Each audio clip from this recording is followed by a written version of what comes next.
coming at you from Austin, Texas. Today's a special day for me.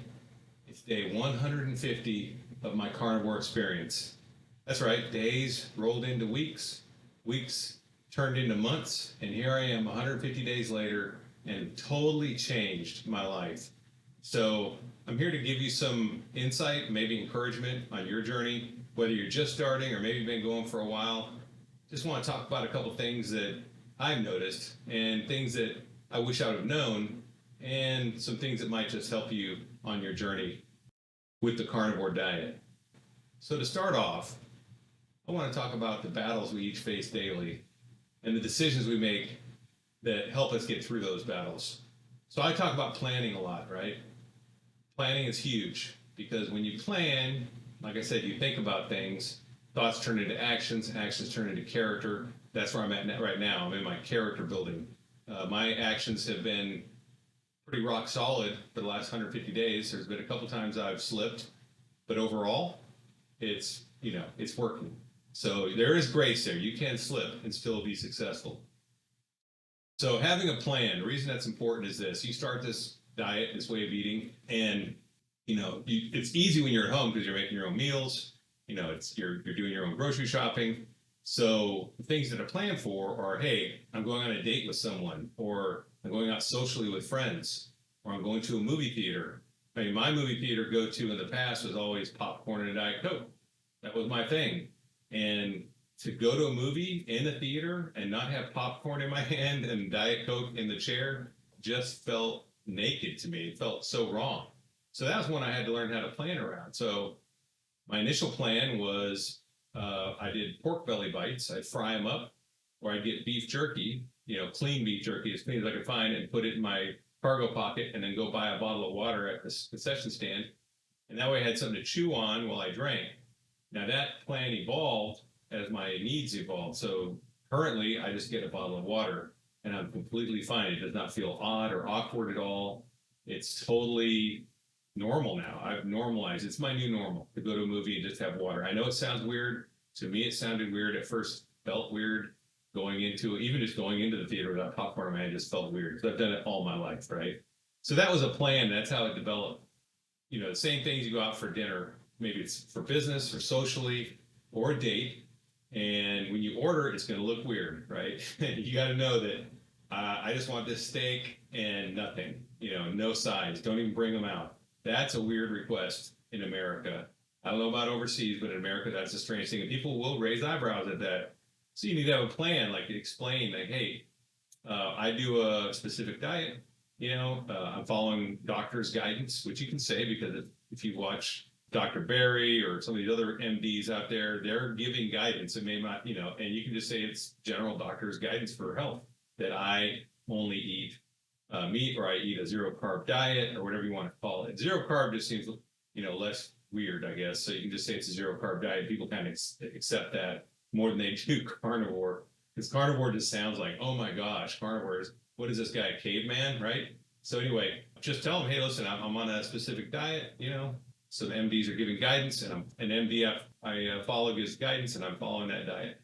And usually that just stops people from asking, or they may ask and be just curious, genuinely curious, but they won't be giving you advice. Like if you go to that same restaurant, and you order a full steak, mashed potatoes, asparagus, and then get a big old slice of pie with ice cream on it, they won't say a thing, right? Oh, that's totally healthy. Oh, you deserve that pie with ice cream on it, right? But as soon as you go in and say, listen, just give me the steak, no sides and no dessert, now it's like, wow, this guy's extreme, right? And I would argue that the extreme is the opposite, right? The extreme is what our standard diet is. The extreme is eating all day long and eating a lot of processed foods. That's extreme. It just became our societal new normal. So what we're doing is breaking ranks with society, right? We are breaking ranks with the herd. So the herd mentality is that we're doing this. So have a plan for when you do go out, or you do have a social event, or holidays are coming up, right? That's another thing you need to have a plan for. A lot of times this too, if I'm going over to someone's house and I know they're going to serve a bunch of garbage, so maybe it's a Super Bowl party or whatever you go to, some event, a birthday party, eat before you go. That's an easy one. Just, I mean, it's just planning. But if you don't, you're going to go there and be hungry, and you're going to watch all these people eating this stuff, and you are going to be tempted. But guess what? If you load up and eat some burger patties before you get there, yeah, it can be real easy not to buy anything there. Same as when let's plan on going to the grocery store. When you go to the grocery store, don't go hungry. Eat before you go to the grocery store. Drink a big old bottle of water and eat a bunch of meat and then go grocery shopping. It'll be super easy. You just skirt around the outsides. And also this, have a list. Have a list. That's a big deal. In case you guys aren't catching on, I'm a plan guy. I was a plans officer, or the plans chief in the Division G6, which is a networking department for the division, and I was the net ops chief. So I was the guy in charge of regular daily operations and planning. So that was a big deal for me. And having a plan is huge. So just so if you've done the exercise of doing these plans, and then something comes sideways at you that you're not expecting, like, oh my gosh, this happened, and I wasn't ready. At least you've been doing some planning, so you can probably make a plan on the fly. You can think on your feet because you've been doing this. So anyway, so all that leads into my next thing I want to talk about. Okay, so next thing I want to talk about is now that I'm 150 days in, I feel like I've actually accomplished something in this. I've set, like I said, I'm in the character building phase. I basically set up a bunch of actions that have turned into habits, and these habits just changed my new daily routine, and that's what you're going to see too. But what I want to talk about is like the brotherhood or sisterhood of carnivore. What that means to me is this. So in the military, we have a brotherhood. And same with law enforcement and firefighters. People usually look at that and wonder how that brotherhood exists. Like, what is it that makes the brotherhood? I think the brotherhood, this is my take on it from my 20 plus years of experience, is the brotherhood comes from this. When you're in the military or in law enforcement or a firefighter, you do a couple things in the workplace that no one else does together as a group. You take real risks on a daily or weekly or annual basis, and you make real sacrifices on, again, on a daily, monthly, or annual basis. In the workplace now, when people go to work, they're not really risking together. There's no real risk being taken. There's no real sacrifice. They get home each day, turn on Netflix, see the family every day. So I think when you do, as a group, in the military, when you actually take risks together, you build that bond that, hey, this guy next to me, he has done what I've done, or this gal next to me, they've done what I've done, and they understand what I've gone through, and I understand what they're going through, and I've got their back, and they've got my back, right? I'm going to support them. They're going to support me. I'm never going to leave someone behind, right? And that's the warrior ethos. I think that in carnivore, we again we're making sacrifices, and we're doing it as a group. Anyone that's in carnivore, you join these groups on Facebook or Instagram, whatever. You watch videos on YouTube, and that's the group of people. Those are your peers. Those are the ones separating themselves from the herd. And by separating yourself from the herd, you're paying a price, right? Because there is a price to be paid, and you're fighting a battle that most people won't fight. The battle is, psychological, emotional, physiological. All these things are going against you, and cultural. The culture's against it. So when we band together, we get a kinship, we get a brotherhood or a sisterhood with these people that are doing it with us, and that's part of what you gain out of this. That is something that I think is invaluable, and people that have never done it will never know. Right? There's the great quote written by Theodore Roosevelt, "The Man in the Arena," right? And if you haven't checked that out, go Google it, "The Man in the Arena." We are the men/women in the arena. We're the ones out there doing it. And when you're out there doing it, you respect others that are out there doing it, right? And, it's not a competition. We're not comparing each other to other people. We're doing it for ourselves, but we're doing it as a group here. And that's what we're building with these YouTube communities, Rumble communities, Facebook communities. We're building a group of people, getting the message of truth out and paying a price. And we're paying the price, trust me. I mean, it can just, whether it's social interactions or, just our own cravings that we're beating back, all the things we're doing, the planning we're doing. But the outcome is the benefits that they outweigh this price by so much. It's hard to state how much the benefits are better than the struggle is to get there. And it's something we can be proud of. I think you can go to these conferences like KetoCon, right?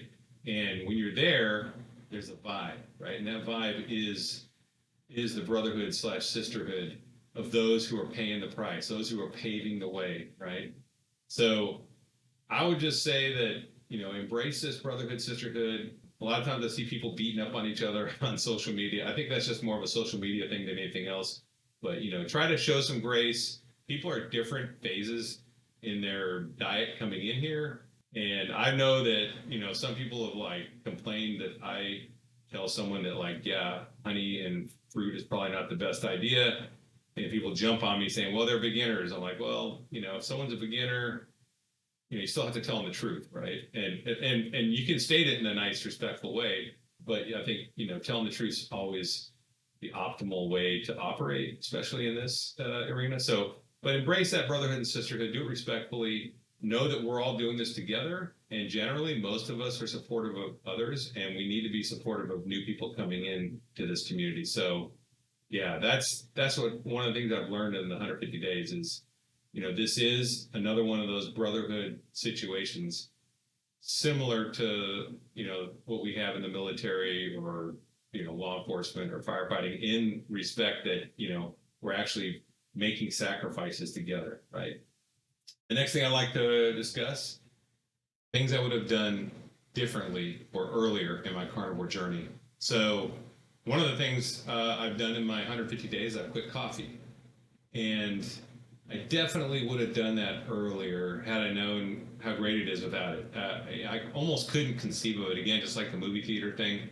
I was a coffee guy probably for over 30 years of my life. I retired from the Army at 52 years old, so 53 actually. So, decades and decades of coffee is what I did on a regular basis, coffee and energy drinks. And now that I'm coffee free, I feel great. I save a ton of money, save a ton of time. I don't really miss it.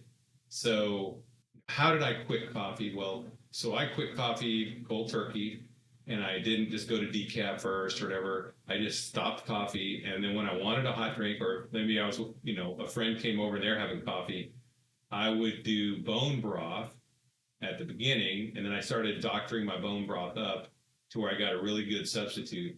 So every now and then, like this morning, I had a cup of bone broth.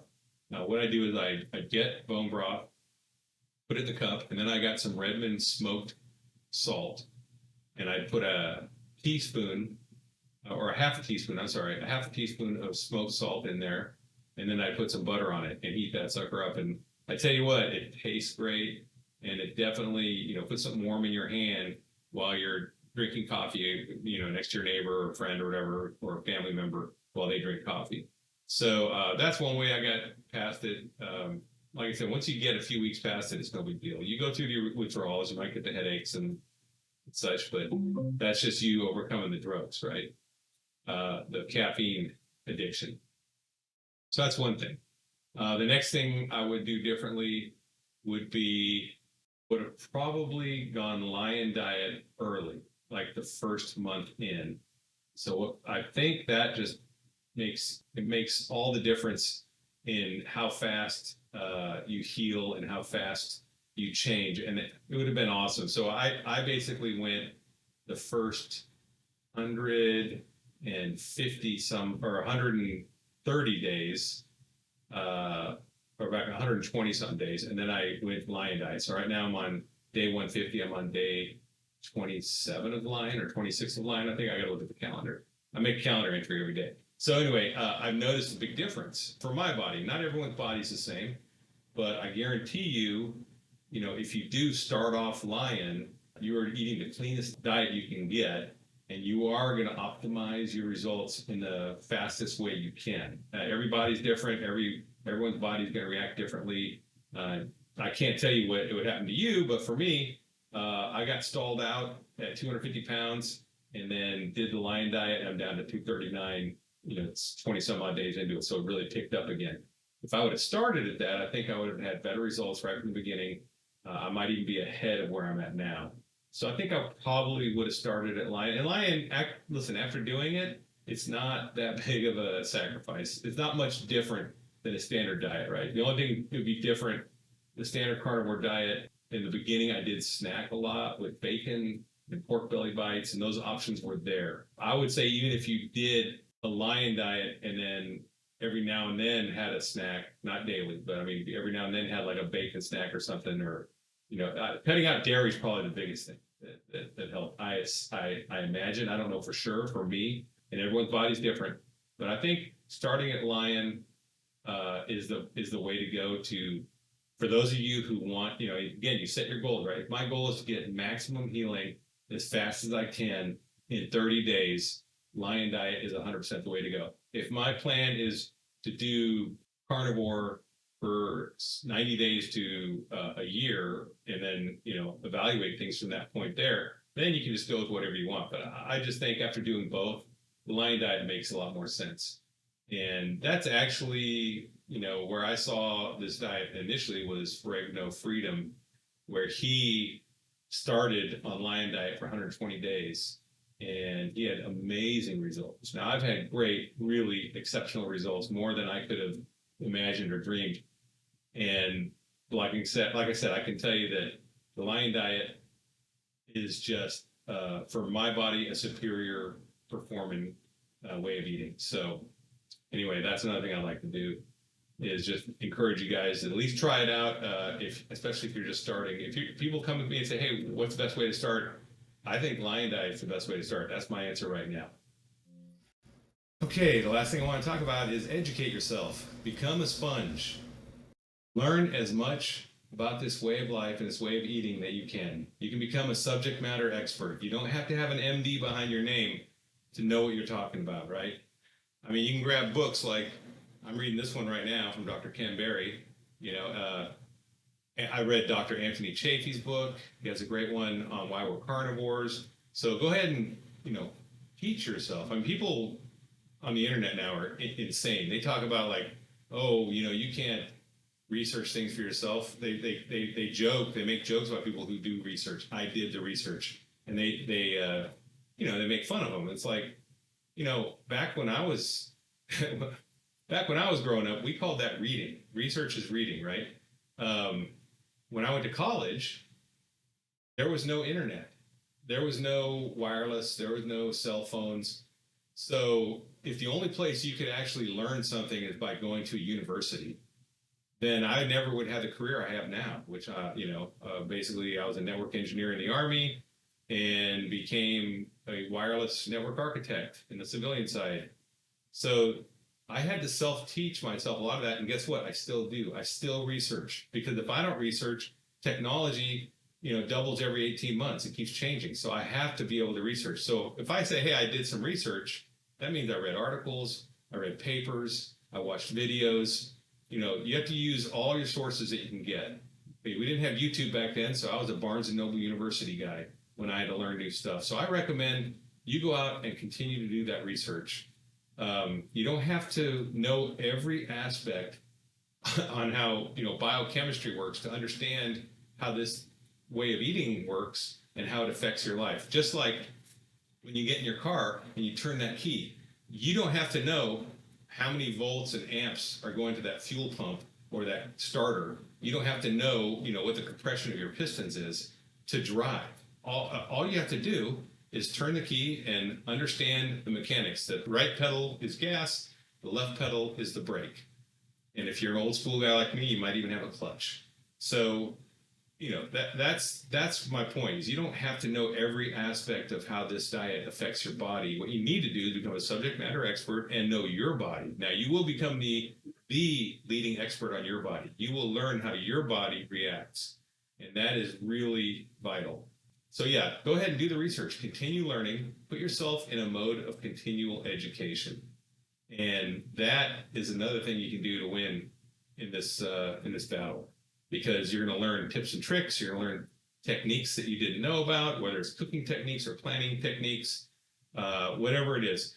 Just be in a mode where you're always willing to learn and listen to someone else. And when someone makes an argument, listen to it critically and say, okay, this person says whatever, X is good for me. So I'm going to deep dive that a little bit and find out what other experts are saying, and really consider how this might be true, right?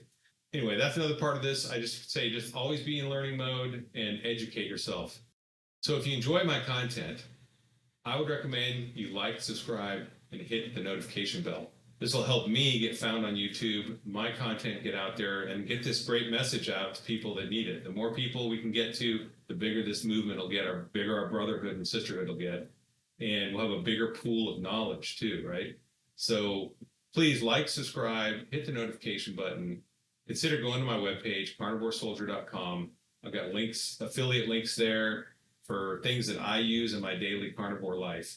Check that out, like, subscribe, and share this video out. I appreciate you guys. Thanks. So with that said, warriors, let's drive on and stay strong.